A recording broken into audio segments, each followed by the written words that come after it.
Good evening, I'm Amna Nawaz. And I'm Jeff Bennett. On the NewsHour tonight, the U.S. Supreme Court strikes down a federal ban on bump stocks that allow semi-automatic weapons to fire like machine guns. A Department of Justice report finds that the Phoenix Police Department routinely discriminated, used excessive force, and violated civil rights. And a look at the water shortage gripping Mexico City and the city's failure to supply running water to many of its 22 million residents. Con todo lo que ellos gastan en poner lonas, all that money that politicians spend on putting up banners, TV ads, and all that, the fair thing would be for them to spend it on these neighborhoods so that we can have water.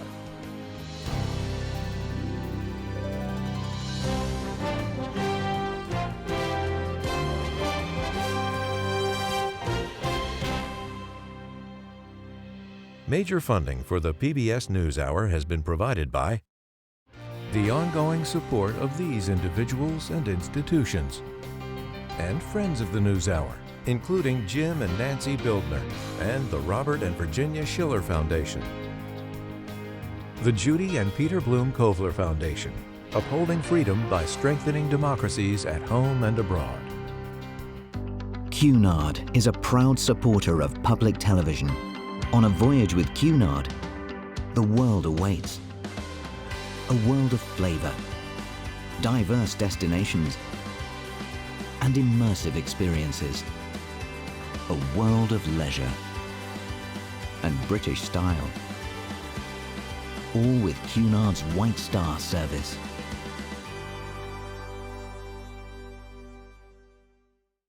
The John S. and James L. Knight Foundation, fostering informed and engaged communities. More at kf.org.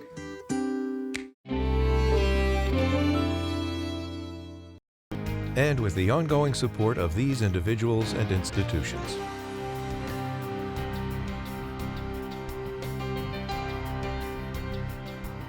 And friends of the NewsHour.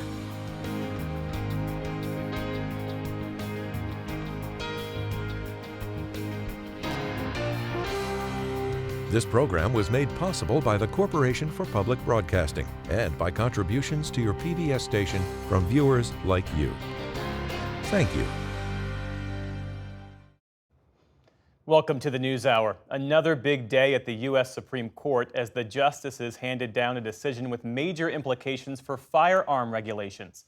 In a 6-3 ruling, the conservative majority found that the government exceeded its authority when it issued a ban in 2018 on bump stocks. That's a gun accessory used in the deadliest mass shooting in U.S. history. A bump stock is used on the back end of a semi-automatic rifle. It allows the user to re-engage the trigger continuously, dramatically increasing the rate of fire, like that of an automatic weapon. Marsha Coyle, our Supreme Court analyst, has been following this case closely and joins me now.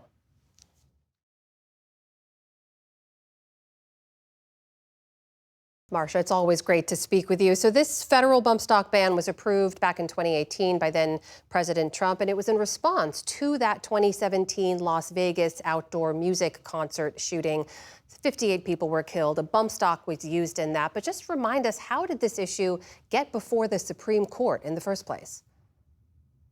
The way so many cases do, Amna. Michael Cargill, who was a gun shop owner in Austin, Texas, filed a lawsuit challenging the Bureau of ATF's rule ban on bump stocks. He won before the U.S. Court of Appeals for the Fifth Circuit. It was the Biden administration that brought the appeal to the Supreme Court. And Marsha, this was not about the Second Amendment here. This was about regulation and how the court views it. Alito, writing in his concurring opinion, said this: there can be little doubt that the Congress that enacted this law would not have seen any material difference between a machine gun and a semi-automatic rifle equipped with a bump stock. But the statutory text is clear and we must follow it. In her dissent, Justice Sotomayor said this: the court puts bump stocks back in civilian hands. To do so, it casts aside Congress's definition of machine gun and seizes upon one that is inconsistent with the ordinary meaning of the statutory text. When I see a bird that walks like a duck, swims like a duck, and quacks like a duck, I call that bird a duck. Marsha, what does this tell us about how the justices were thinking about this issue? Well, first of all, this was very much a case of statutory interpretation, looking at the language of the statute. And it tells us almost immediately in the vote that the justices looked at the language and saw it very differently on the left and the right. In fact, Justice Kagan said at one point during arguments that yes, textualism, sticking to the text is fine, but it's not inconsistent with common sense. So she believed the court should be looking a little broadly in terms of what the statute was designed to do. But you can look at it two ways, really, Amna. It is of a piece with the conservative rulings in the recent years in which gun restrictions were lifted. And it's also a piece with the conservative justices' concerns that federal agencies have gained too much power and are overreaching. It's been reported there are about 520,000 bump stocks in circulation when the Department of Justice changed its classification, effectively pulling it from the market. And we asked Chip Brownlee, who's a reporter with an organization called The Trace that covers gun violence, about the potential impact of this decision. Here's what he had to say. We saw these devices be used in the deadliest mass shooting in American history. And so I think if you have somebody who is intent on committing a crime like that and gets their hands on one of these devices, they can essentially take their gun from, a gun that shoots 60, 70, 80 rounds per minute to a gun that shoots 500, 600, 700 rounds per minute. Marcia, did that potential impact come up in any of the justices' questions or their discussion? Well, certainly during oral arguments, the justices were keenly aware, I believe, of the impact of bump stocks and what they can do. But again, they were focused on the text, the language of the Bureau of ATF's rule and whether it encompassed bump stocks as machine guns. We also know there are a number of federal firearm possession-related cases pending either before the Supreme Court or making their way through appeals courts right now. One of the biggest is the United States versus Rahimi. What's at stake there? That's the federal ban on possession of guns by anyone who is under a domestic violence protective order. It's going to be a fascinating case. It is a Second Amendment case. Lower federal court said, using Justice Clarence Thomas's new test for Second Amendment, that there was no historical analog or anything in history that allowed such a ban to go forward. So that could be decided this next week, anytime before the end of the term.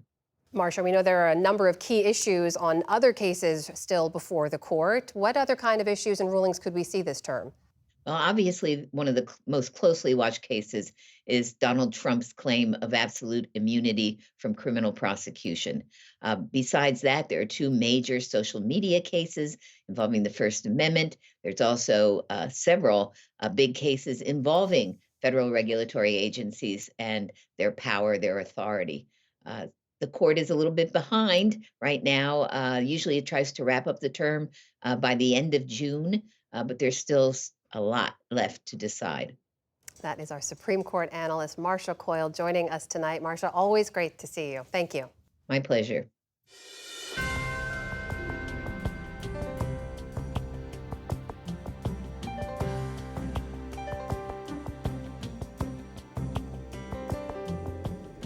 Now to the day's other news. South Florida is hoping for a break from the rain after several days of downpours that have led to flash flooding. There's more rain in the forecast tonight and tomorrow, but it's not expected to be as bad as what the region's seen this week. Amna has the details. South Floridians began the day cleaning up from torrential rains and navigating flooded streets as they braced for more storms ahead. Hopefully it's not approaching the levels that it was, but we've got a lot of resources staged here, and we'll be able to offer the state's assistance. Since Tuesday, a series of storms from the Gulf of Mexico has swamped much of Florida's Everglades, dumping almost 2 feet of rain in some areas. In less than a day, Ted Rico towed more than 24 vehicles out of the water. Looked like a beginning to a zombie movie, just cars littered everywhere on top of sidewalks, in the median, in the middle of the street, no lights on, just craziness, abandoned cars everywhere. Native Floridian Charlia Johnson was struck by how fast the water surged into her home. Flew in through both entrances, just came in from both sides, and I was not overwhelmed. However, I've been through this. I'm from the Keys. I've been through it a lot. Waterlogged tracks paralyzed railway systems, and flooded roads forced Floridians to find other ways to get around. At Miami International and Fort Lauderdale airports, more than 900 flights were canceled or delayed as of Thursday night. And for 5 counties across Florida South, a state of emergency declared earlier this week remains in place. In other headlines, NATO defense ministers approved a plan today to provide long-term aid and military training to Ukraine. The new agreement comes at the end of a 2-day meeting in Brussels. The goal is to protect against disruptions in aid for Ukraine's war effort. That includes the potential for a drawdown in U.S. support should Donald Trump win back the White House. Meantime, in Moscow, President Putin said Russia is ready to end the war in Ukraine, but only if Kyiv ends its bid for NATO membership. He also wants Ukraine to hand over 4 provinces claimed by the Kremlin. Western leaders said the peace offer is not realistic. This is not a peace proposal.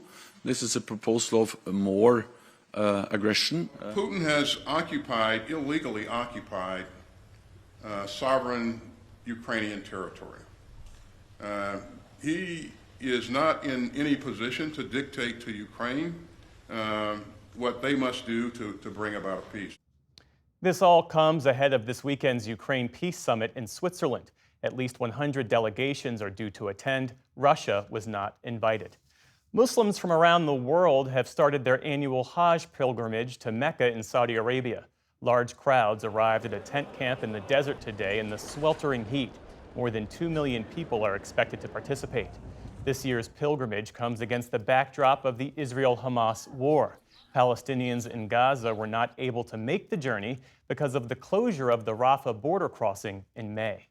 U.S. Catholic bishops apologized to Native American communities today, acknowledging their role in a, quote, history of trauma. In new guidelines for ministering to Indigenous Catholics, they wrote, the Church recognizes that it has played a part in traumas experienced by Native children. That includes the Church's role in operating boarding schools that tore children from their families.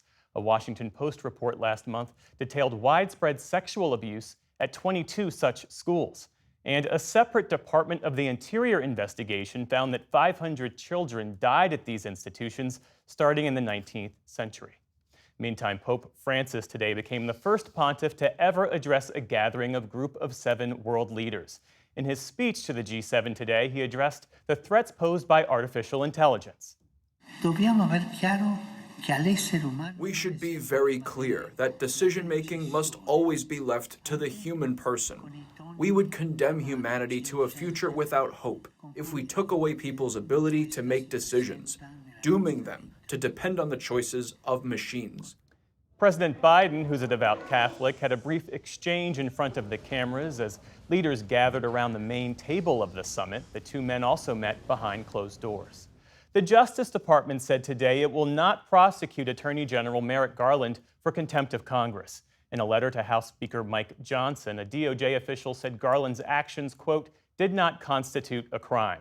On Wednesday, the House of Representatives voted to hold Garland in contempt over his refusal to turn over audio recordings of President Biden.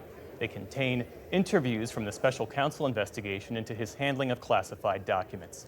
South African President Cyril Ramaphosa has been re-elected by lawmakers after a dramatic late deal with the country's main opposition party. The agreement between his African National Congress and the Democratic Alliance gives Ramaphosa a second term in office. The 71-year-old's hold on power comes 2 weeks after the ANC lost its 30-year grip on control of parliament. The parties will now co-govern South Africa, in that country's first national coalition where no party has a majority. In Florida, demolition began today on the site of the Parkland school shooting, where a gunman killed 17 people on Valentine's Day in 2018. Crews started tearing down the building at Marjorie Stoneman Douglas High School as family members of the victims watched from the parking lot. The structure was frozen in time to serve as evidence in the shooter's trial. He's now serving a life sentence without parole. Officials hope to finish the demolition by the time students return from their summer break. On Wall Street today, the Dow Jones Industrial Average slipped 57 points to close at 38,589. The Nasdaq extended its run of record highs, adding 21 points. The S&P 500 ended the week virtually flat. And the U.S. cricket team is bowling over fans after securing a spot in the second round of the T20 World Cup. Those heavy rains in Florida we reported about earlier washed out Team USA's match against Ireland today. That cancellation, combined with last week's stunning win over cricket powerhouse Pakistan, left the U.S. with enough points to advance. It also means that this year's co-hosts qualify for the next World Cup in 2026. Still to come on the NewsHour, the retired commander of U.S. Central Command discusses his new book in leading the most active command in the military. David Brooks and E.J. Dionne weigh in on the week's political headlines. And an art exhibition offers a new way of thinking about the mythical creature known as Sasquatch. This is the PBS NewsHour from WETA Studios in Washington and in the West from the Walter Cronkite School of Journalism at Arizona State University. A sweeping new report from the Justice Department reveals a pattern of racism and excessive force at the Phoenix Police Department. Released yesterday, it's just one of 11 agency investigations into police departments nationwide since 2021. The 3-year probe into Phoenix followed a series of high-profile incidents of misconduct and one of the highest rates of officer-involved shootings in the country. Joining us now is Taylor Seeley, reporter at the Arizona Republic, who's been covering this investigation since it was announced. So, Taylor, before we get into some of these findings, tell us more about what spurred this investigation in the first place. So we saw a similar probe in Minneapolis after police killed George Floyd, in Louisville after police killed Breonna Taylor. What happened in Phoenix? In Phoenix, rather than one large event, it was actually a string of controversies that garnered public attention, and we believe eventually led its way to get the attention of the Justice Department. So, as you mentioned, in 2018, Phoenix Police Department was one of the most lethal, was the most lethal police force in the country. And in years past and in years since that, we have continued to remain a department that has substantially high number of officer-involved shootings. And there have been a string of other controversies as well. All right, there's a few findings to unpack here. Let's begin with the finding of a pattern of essentially racism and excessive force. What does the report detail on that front? Who was the worst impacted there? So on that front, they had a lot of findings, but when it came to racial discrimination, they really looked at low-level offenses like traffic stops or trespassing citations. What they found was that officers were given a broad level of discretion, and what ended up happening was bias was injected into the equation. So you saw Black drivers were 144% more likely to be stopped, Hispanic drivers 40% more likely. In other cases, you saw Indigenous people were also substantially more likely to be stopped by an officer. There's a number of shocking allegations in this report, Taylor, but did anything in particular strike you, especially as someone who's been following this so closely for so long? Yeah, this investigation has gone on for 3 years, and we knew the 5 subject areas the Justice Department would be looking into. What we did not realize was that they would find serious concerns over the treatment and interactions with children. So what the department found was that Phoenix police officers interact with children the same way they would with adults, using combative language, also not reading their Miranda rights. So the Justice Department equated that type of behavior to coercion and said they were concerned about the lasting effects it would have on Arizona's future generation. There are also findings in here about the police targeting unhoused people. There's one portion of the report in particular that says the pattern of stopping, citing, and arresting unhoused people was so widespread that between 2016 and 2022, 37% of all Phoenix Police Department arrests were of people experiencing homelessness. The report goes on to say many of those actions were unconstitutional. Taylor, what has the Phoenix Police Department said in response to that and all the findings? It's interesting because our police chief, Michael Sullivan, told investigators in the report that he did not believe Phoenix should have strong interactions, a lot of interactions with the homeless population, but nonetheless, city policy defaults to Phoenix officers having so many interactions with homeless individuals. When I spoke with him yesterday, he said he was surprised at the Justice Department's finding. He said that in his experience, he believed that Phoenix was a model city for interacting with people experiencing homelessness. So I think it took him by surprise. And has there been any response on the allegations and findings of racial discrimination? No, at this point, our city has been, I would say, pretty cautious and measured in their response. They have been slow to say, this is a large report, 126 pages. So we want to take our time, read it thoroughly. The city council and our mayor are going to discuss it with their lawyers on June 25th. And I think until that point, we may not hear what they're thinking. We know the city council, right, is also going to vote on whether or not to enter into a consent decree, which will essentially be a court order that's overseen by a judge and an independent monitor to reform the police department. What does your reporting show you about whether or not you think that vote will go through? My reporting has shown that for months, the city council, the mayor, our top leaders are not in favor of a consent decree. They have serious concerns over the costs associated with independent monitors, as well as what they call federal creep, where what if the independent monitor looks at our progress and says it's not enough, and then they keep finding new things to stack into our compliance reports. So they have been against it. But at this point, it's a consent decree, which the Justice Department and city would mutually negotiate. And if they say no to it, it will likely go to litigation. And in that case, they could be slapped with a court order where they will have even less say of what they want to be bound to legally. Taylor, I just have a few seconds left, but I have to ask, how are these findings going down with the people of Phoenix? I would say I've been somewhat surprised. People who were protesting the streets 4 years ago, demanding change in our city, they say that they are not shocked at all by these findings, that they are disgusted and they are heartbroken. But we have not seen the level of protests or demonstrations at City Hall that we did in years past. And I think that surprised me. That is Taylor Seeley, reporter with the Arizona Republic, joining us tonight. Taylor, thank you so much for your time. Great to see you. Thank you.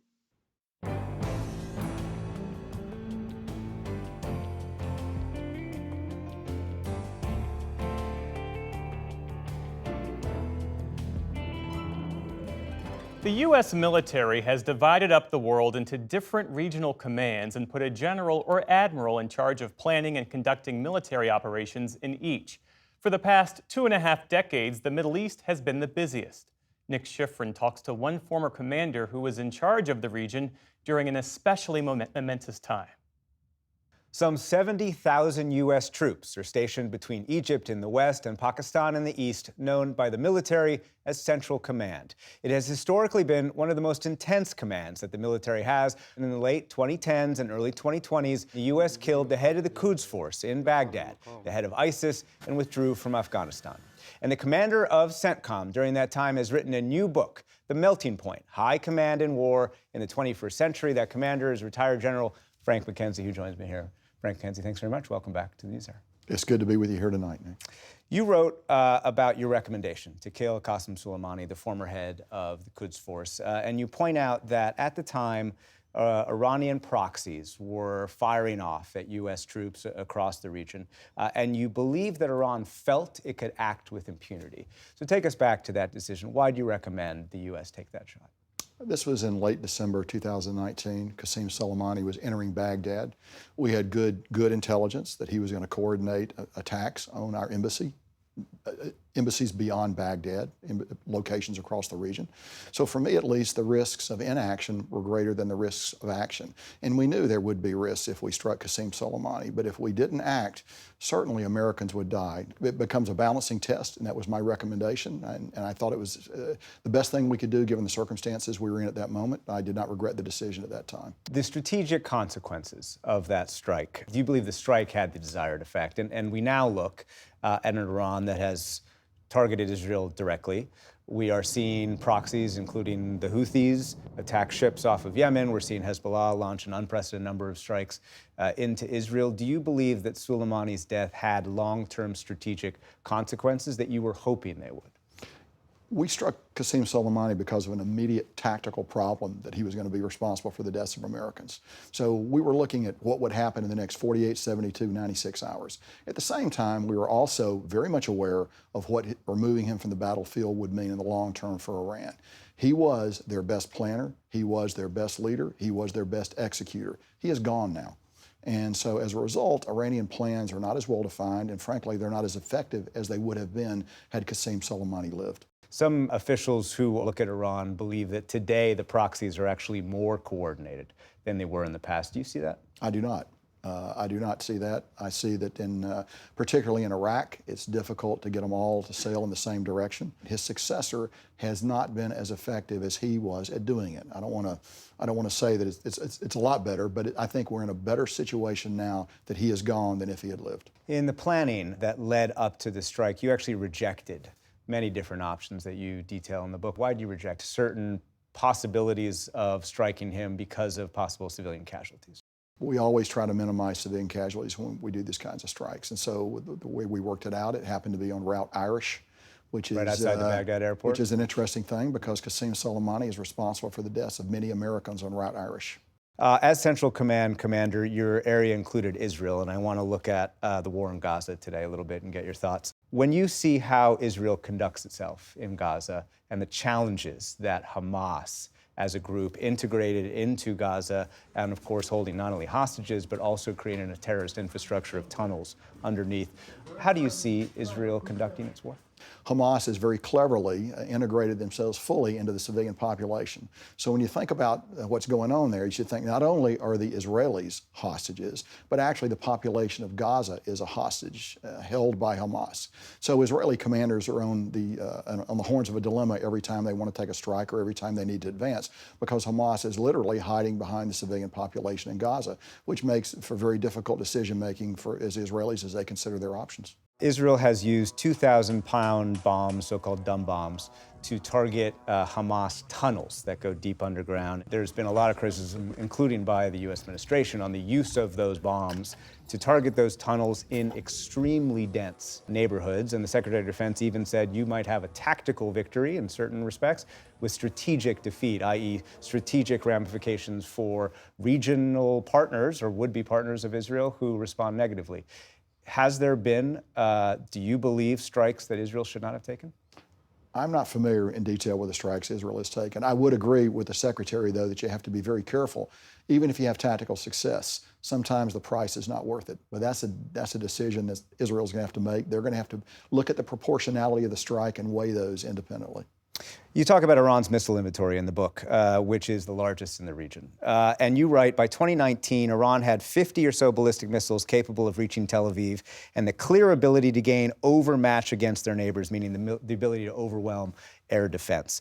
In April, Iran fired more than 300 drones and missiles at Israel and caused very little damage. What did you see in the failure of that attack, or apparent failure of that attack, that perhaps surprised you? I thought they would be more effective, actually. I looked at Iran for a long time. They now have many hundreds of missiles that can reach Israel, but they have a problem. They can't fire all those missiles at once. A lot of things went right for Israel, but most importantly, they're in the central region. There are procedures in place to exchange information, and while nascent, there is a path forward here. Finally, Afghanistan.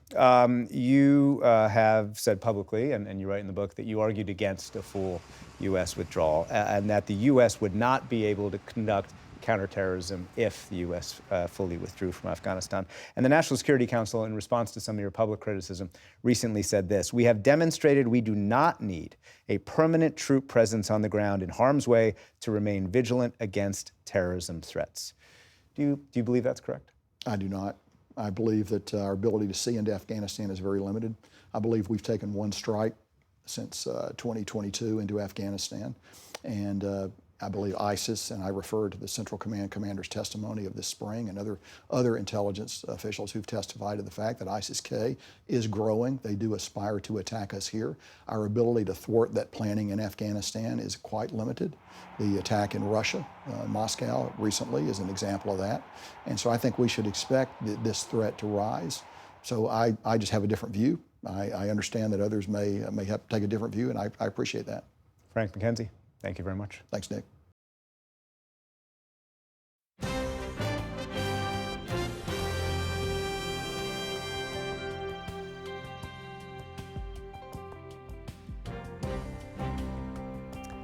We turn now to the water crisis gripping North America's biggest city.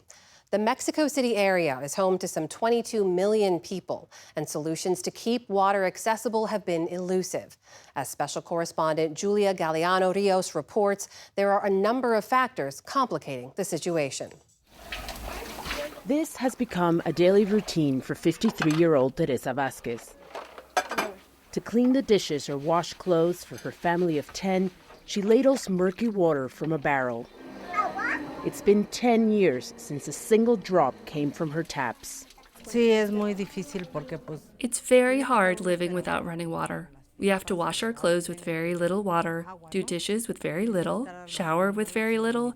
It's very hard to live without the water we need. Vasquez lives in the largely impoverished Mexico City neighborhood of Iztapalapa. Every day, she has to buy bottled water for drinking and bathing her grandkids. This water, she says, is too dirty. The water is not clean, but we need it, so we have to take it how it comes. There's no point in complaining. In fact, when we do complain, they sometimes don't even bring it. So, yes, it's dirty, but at least we have water. Once a week, a city truck delivers water piped into an 800-gallon tank outside her home.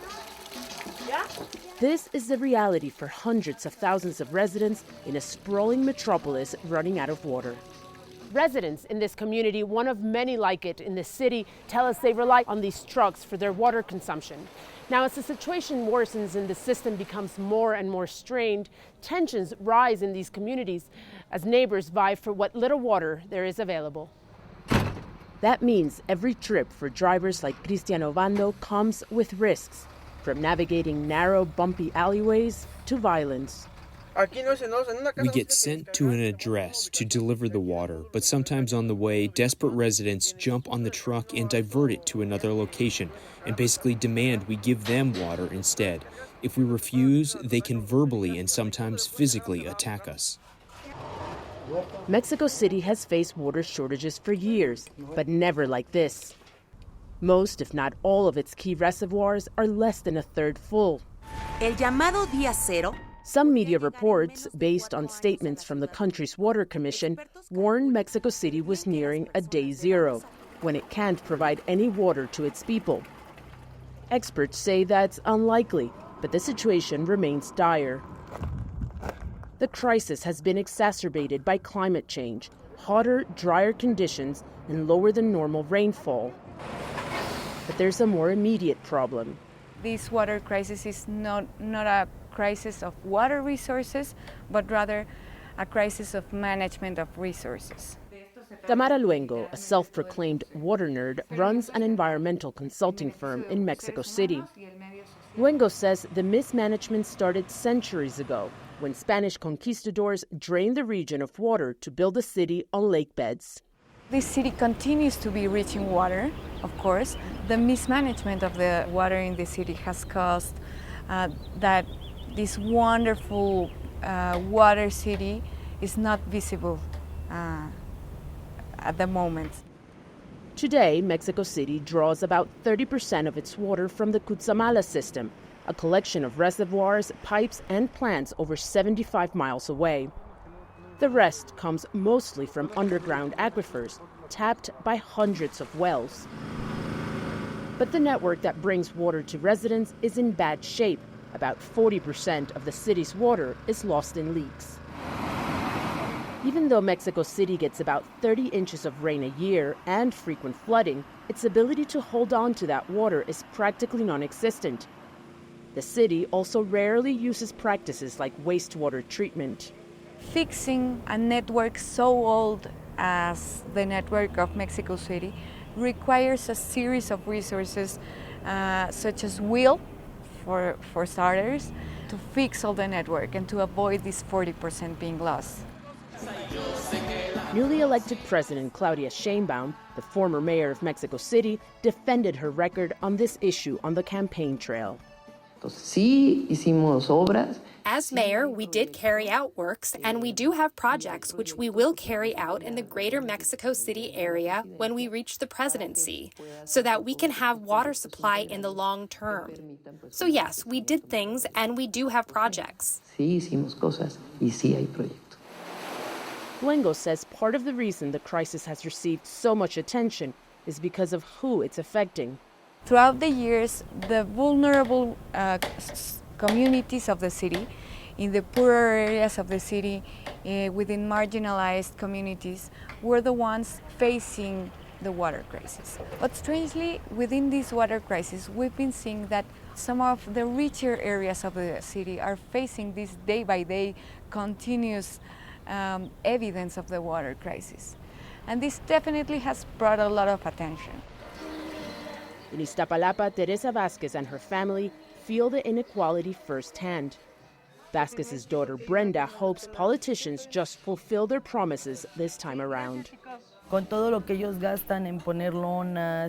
that money that politicians spend on putting up banners, TV ads, and all that, the fair thing would be for them to spend it on these neighborhoods so that we can have water, so that we can be a bit more comfortable and experience what other neighborhoods do, which is opening their tap and getting their water and being able to wash their dishes or take a shower. A basic need that more and more residents can no longer take for granted. For the PBS NewsHour, I'm Julia Galeano Rios in Mexico City.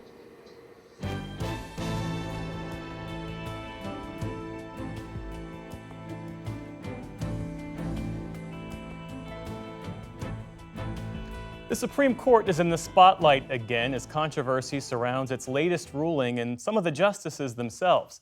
On that and the other political stories shaping the week, we turn to the analysis tonight of Brooks and Dion. That's New York Times columnist David Brooks and E.J. Dion, a columnist for The Washington Post. Jonathan Capehart is away this evening. Thank you, gentlemen, for being here. Great to be with you. So the Supreme Court, as we reported earlier this morning, struck down this Trump-era rule that sought to ban bump stocks. These are devices that allow semi-automatic rifles to fire like fully automatic machine guns. David, this was not a case about the Second Amendment or gun rights, but this ruling is a rejection of the government's few steps, one of the government's few steps to really regulate and address gun violence in this country. What are the implications? Well, I mean, first I should say I'm against gun stock. I would get rid of these things in a heartbeat, and I think the Congress should just eliminate them and pass a zillion other gun control legislations. But this is about who gets to decide these things. And so the machine guns are banned, and they're banned with the definition of machine gun that a machine gun is something, a single function of the trigger. Hold your hand and a bunch of bullets come out. And so bump stocks are not quite that technically. And so the Obama administration, under the Obama administration, ATF and the Justice Department looked at the law and they said, can we ban bump stocks? And they said, the law's sitting right there. We can't just ignore the language. Then Vegas happens, and everybody's mindset changes. Trump gets rid of them, and then it works up through the courts. And so what we have is who gets to decide what's a machine gun. Now, the ideal thing would be Congress would say, this is clearly a machine gun, and they would pass a law, but they're not going to do that because they're Congress. And so is it the agencies who gets to decide this, or is it the courts? And in my view, the courts should decide a big thing. When it's spending billions of dollars, like Biden's student debt thing, that seemed to be too much use of executive power.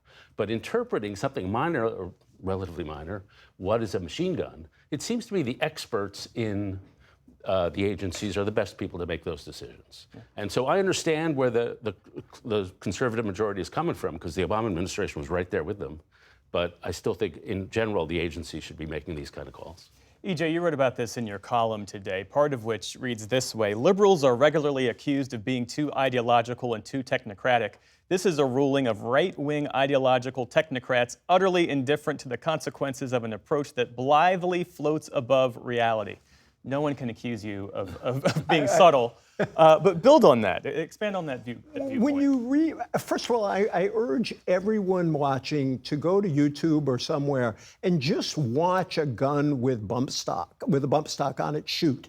And ask yourself, how is this different from a machine gun? It's not. And that's what Justice Sotomayor said so powerfully in her dissent. And when I read Justice Thomas's decision, it was a decision of somebody in a drawing room arguing about the word function. He went to 3 different dictionaries to look up the word function. And then all of this technical language, as if he is an engineer, as David said. People at the ATF, I think, can be trusted on guns, but also to overlook the real life impact of this decision. And that's why I talked about technocrats and ideologues. Why did the ATF change its mind? Because of the experience of what's happened, Las Vegas being the final straw, 58 dead and more than 500 injured. And people said, no, these bump stocks are machine guns, and they fit pretty well into the language of the ban on machine guns. And so I think it's appalling that a conservative court would seek to override an agency on something like this in the most narrow technical way at such a high potential cost in human lives. Well, before we move on, let's talk about that, because Justice Alito in his concurrence said Congress should amend the law. I think we all know that that is unlikely. Well, I'm not sure. I mean, this was a Trump thing, and the NRA was supported Trump in this thing, in banning the bump stocks. So it strikes me as... I'm not sure that's true. I think they were less NRA-ish than they typically are, and so I could conceivably see. But in any case, it is the job of Congress. It is the job of elected officials, in my view, to take these decisions. And I sort of like it. And believe me, I understand that people are ideologically opportunists and saying, "Oh, I'm just following the law," but I do think that's the judge's jobs. We have people whose job it is to say, this is horrible. Let's get rid of this. Let's make this change. And we call them elected officials. And just judges in the ideal, that's not their job. Their job is this, what does the law say? How should it be applied? It's not what's good or bad for society. I think two things are true. Of course, Congress should pass a ban on bump stocks and a whole lot of other stuff, including a ban on assault weapons. But I think judges have an obligation not to engage in the most hair-splitting language when you're dealing with something that has worked, that has an effect, and that was decided upon by reading the language of the law quite clearly. I thought Sotomayor won that argument hands down when you just put those two decisions back to back about what does a machine gun look like. Well, speaking of Justice Alito, who I mentioned earlier, he was in the news again this week after a liberal activist secretly recorded him. She posed as a Catholic conservative while in conversation with him, and she captures the justice apparently saying one side or the other is going to win the nation's polarized politics, and he's heard endorsing her view that the country needs to return to godliness. We should say the NewsHour has not heard the full version of this audio, or we've not been able to independently verify it. But David, what do you make of this, coming on top of all of the controversies about the flags, the controversial flags seen flying outside of his homes? Yeah, well, listen, I'm a journalist. We're journalists. There are certain things we do. When we interview somebody, we make it clear that I work for the New York Times, the NewsHour, the Washington Post. Like, we make it clear who we are. We don't lie. We don't misrepresent ourselves. We don't hide a tape recorder somewhere, and we don't lead people on with a bunch of ideological rants. And this person did all that. It's a complete breach of the basic form of journalistic ethics. And I was frankly stunned that all of us in our business just reported on it, just like straight up. And to me, this information is so doctored by her attitudes, the way she's leading on Alito and his wife. It's unfair to them, frankly, to treat this as some major news story. We should be treating it as a prankster, and there's a right-wing version of this called Project Veritas, where they lie too. As some prankster who's creating distorted information. And EJ, there's this argument that there's nothing about Alito's worldview that was revealed in this surreptitious recording by this activist that wasn't already evident based on his very public, on-the-record rulings and opinions. Well, am I a big fan of surreptitious reporting? No, I'm not a big fan of somebody pretending not to be someone other than who they are. But gosh, I reserve far more outrage over the setting of this. What was it about? This is where people can give big contributions to this perfectly fine historical society around the Supreme Court. Because this was at a Supreme Court historical gala dinner. Yeah. But they get privileged access to these justices, and we don't know anything about what happens, or very much, unless reporters go at it, which I think is what motivated this reporter to try to get some information. I also reserve far more outrage for the fact that the Supreme Court of the United States, 9 people on the court, are the only people who work for the federal government who are not subject to any enforceable ethics rules. If you work at DOD, at the Defense Department, or Social Security, or EPA, you've got to live by certain ethics rules all the way up and down the government, including lower court judges. And here you have people who have power for life, enormous power over our lives, without having to live up to any ethical standards. And so I think these events are symptoms of a real problem the Supreme Court has right now. Put aside that, yes, I disagree with the direction of this court, but the ethical issues that have come up over the last 6 months or so, if they came up in any other agency, there'd be an outcry, and now there is, for ethics rules, and there should be ethics rules. Yeah. Let's shift our focus to the Hunter Biden guilty conviction. A federal jury found him guilty on all 3 federal felony gun charges he faced earlier this week. David, has the GOP's argument that Joe Biden is ordering prosecutors to target his political opponents, has that been undercut by the fact that Joe Biden's Justice Department successfully prosecuted his son? Yeah, I guess so, yes. No, well, a couple things. I do not think Hunter Biden would be having these trials if his dad wasn't president. I think he was in a terrible mess. He was addicted to drugs. He signed a false document. Yeah, that's bad. But the guy was leading a very sad and pathetic life, which he's trying to climb his way out of. And so, as I said on the NewsHour last week, I just felt so much sadness reading all that he went through and all that he did. And I don't think if he didn't have a high-profile father, he would be suffering this increased conviction of a felony. I think they would have said, okay, you did this, let's wrap it up. Yeah. And so I think he's, in some sense, he's a troubled guy who's the victim of his father and of politics, frankly. How do you see it, EJ?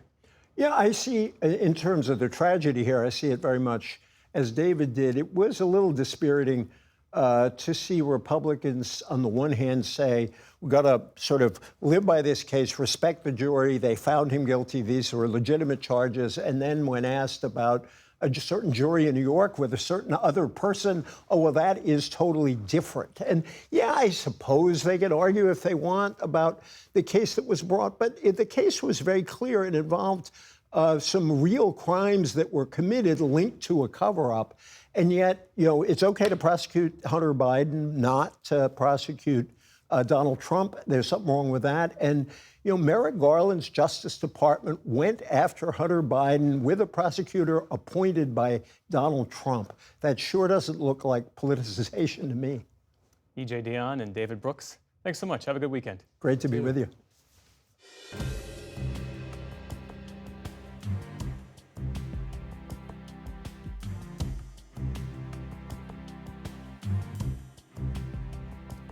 The legend of Bigfoot has captured the public's imagination for decades since news of purported sightings began spreading around the country.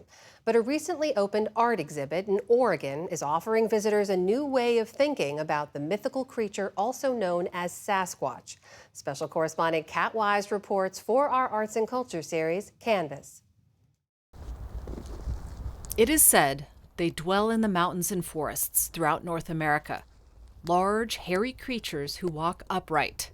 While Bigfoot has proven elusive in the wild, you can find him just about everywhere in urban environments. On t-shirts, business logos, toy shelves, and of course, the big screen. From the 1980s Harry and the Hendersons, it's a major discovery, to this year's Sasquatch Sunset.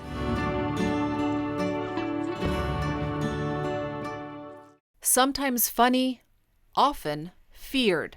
Now, a different way of knowing Sasquatch is on display at the High Desert Museum in Bend, Oregon. The Sasquatch lives in many different landscapes, not just the mountains and forests, but all across the plateau. Phil Kashkash, an artist and linguistics anthropology scholar who is Cayuse and Nez Perce, helped curate the exhibition called Sensing Sasquatch. Through art and multi-sensory experiences, the deep connection between Sasquatch and native people of the region and beyond is revealed. Through our experience, we do know and understand it to be a very revered being who essentially watches over our community, is a kind of protector. And that kind of information is not widely known. Outside the exhibit, visitors are asked to leave their preconceptions behind.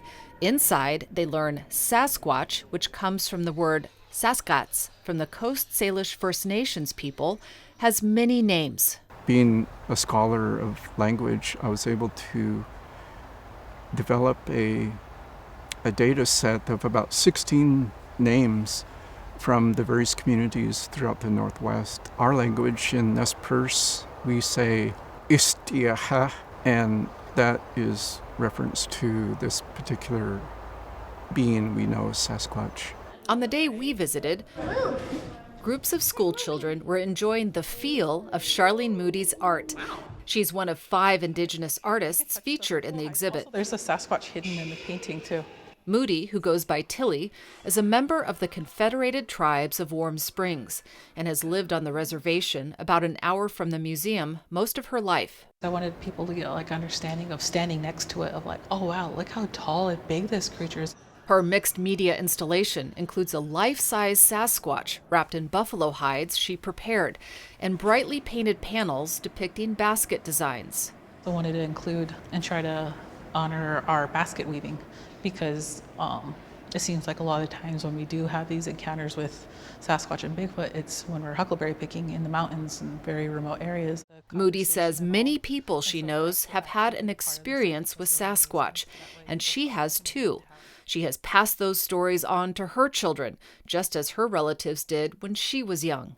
Growing up in Warm Springs, my grandmother, would tell me stories of, when you go out there, be respectful, because there are things out here that aren't people. And then down in California, my Tuggo, he would tell legends of Bigfoot, about how he became and everything like that. And when we'd go into Yosemite area, we were never allowed to stray. We always had to stay close to a parent. Mystery and reverence converge in the artist's depictions of Sasquatch. A carved mask, a striding sculpture, futuristic work next to art that is ancient. Cash Cash created art for the exhibit as well. So Phil, tell me about your piece. We harvested a large cottonwood branch, and it had to be a fork, and I suspended between the fork these naturally shed deer horns, and the idea is that Sasquatch being would hold it and rattle, make the noise, with the horns being the sound. We're not asking for people to believe. Dana Whitelaw is the museum's executive director. She and her colleagues changed their original vision for the exhibition after conversations with Indigenous advisors, including Cash Cash. He started sharing some Sasquatch stories after hearing that we were doing a Sasquatch exhibit, and we were transfixed.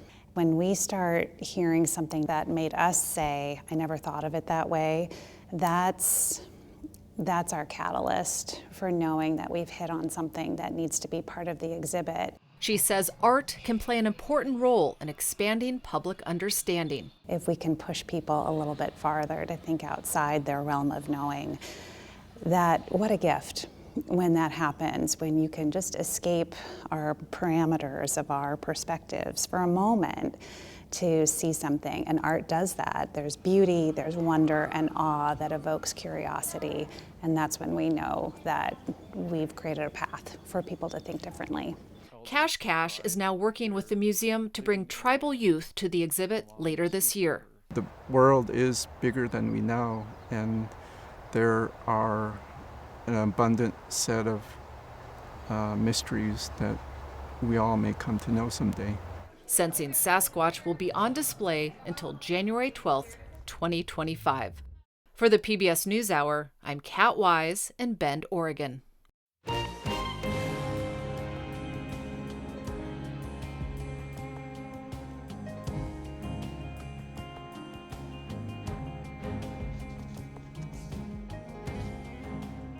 And there is much more online, including PBS News Weekly on our YouTube page that looks at the ceasefire talks in Gaza in the wake of Israel's rescue of 4 hostages last weekend.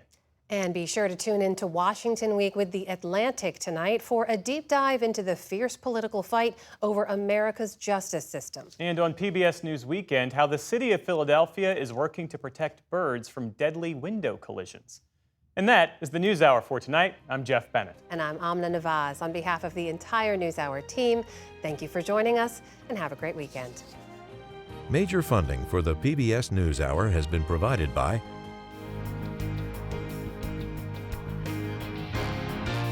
and with the ongoing support of these individuals and institutions, and friends of the NewsHour, including Kathy and Paul Anderson, and Camilla and George Smith.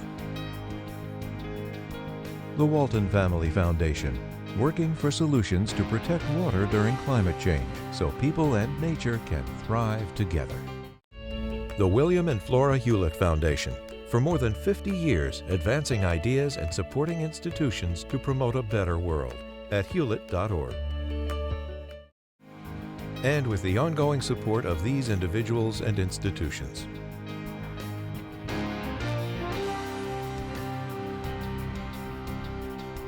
And friends of the NewsHour.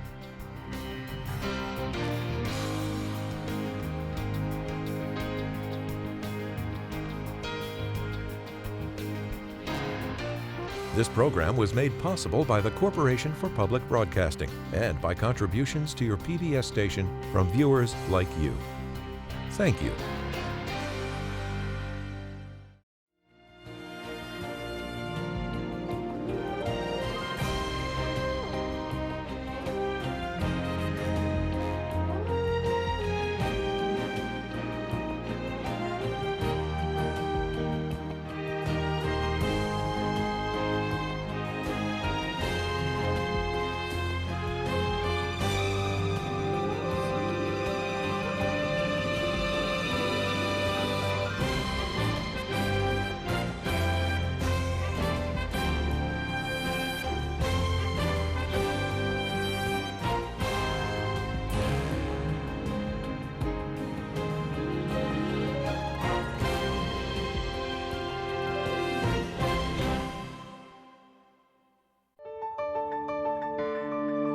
You're watching PBS.